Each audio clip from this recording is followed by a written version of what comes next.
വെടിച്ച തീയാൽ കരിഞ്ഞ മണ്ണിൽ ജനിച്ചതാണ് ഞാൻ. വെറുത്ത തോക്കിൻ വിറത്തണുപ്പിൽ പുലർന്നതാണ് ഞാൻ.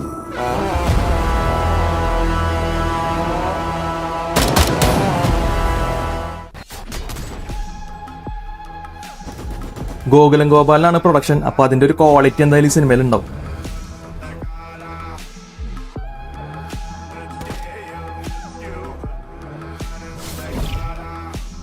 ആര്യയാണ് നായകൻ. ആര്യ ആദ്യമായിട്ട് നായകനായിട്ട് അഭിനയിക്കുന്ന മലയാള ചിത്രം കൂടി കേട്ടത്. എനിക്കിതിന്റെ ടീസറും കാര്യങ്ങളൊക്കെ കണ്ടിട്ട് ഇതൊരു പൊളിറ്റിക്കൽ തീമാണ് തോന്നുന്നു. മുരളി ഗോപിയാണ് റൈറ്റർ. അപ്പൊ എന്തായാലും അത് അങ്ങനെയായിരിക്കും. അനന്തൻ കാടൻ.